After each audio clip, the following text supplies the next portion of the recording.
So I decided to do this video about Chris Brown got mad at Robert Glasper because Glasper won a Grammy. And he said, who the so-and-so is Glasper? And Glasper actually did a t-shirt and donated to charity because he had never heard of him. That only makes Chris Brown ignorant. Chris Brown is a successful artist, a marginal talent, good dancer. See, I'm one of those people, I call it like it is. I'm not going to do like that fake industry that will sit there and tell lies. Chris Brown is nowhere close to no Michael Jackson, so people need to get off of that. He's Marlon Jackson with a few decent songs, and I mean a few decent. I give him about 3 or 4 songs, maybe 5.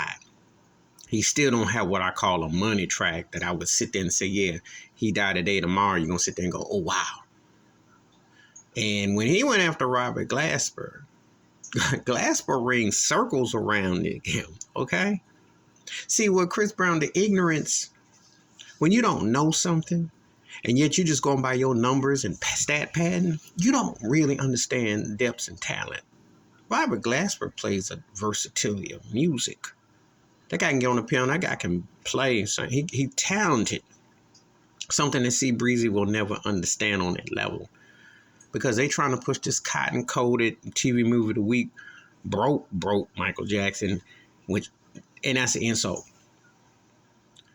And so when artists don't know other artists, they're like, well, who was that? It's kind of like when Eminem lost to Steely Dan for album of the year, even though I don't think Steely Dan's album should have won that album of the year, but I don't think Eminem's ever made an album that should be album of the year. But I know what they did for Steely Dan because they robbed him of a job.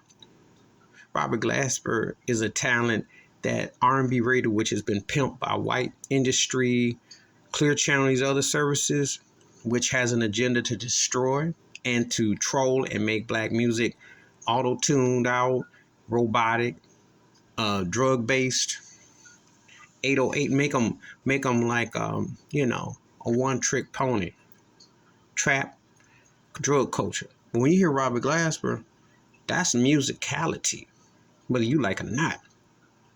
I listen to Robert Glasper like I listen to Roy Hargrove, okay? You don't know, you better go look it up yourself. But don't depend on the industry to teach you nothing about musicianship. But it's embarrassing when artists are supposed to be superstars, supposed to be in the industry, but they supposed to halfway act like they know and they don't know. That makes Chris Brown look ignorant. He's a successful artist. I won't take that from him. But that lack of ignorance and awareness, especially with a black artist who has the chops that Glasper has, and you ask who he is, well, let me tell you something, Chris Brown. If y'all two had to battle it out on a real versus about whose talent and skills would get played at the end of the day, you be mopping flows. And there's nothing wrong with mopping flows, but you be mopping flows after he cleaned the floor up off of you. Please hit like, subscribe, welcome thoughts and comments, and I do respond. Thank you. Wash your hands, keep your mind clear, watch out for another. Share the video if you want to. And again, don't get me started when you didn't heard the real and then you see cheap imitation. I'm out.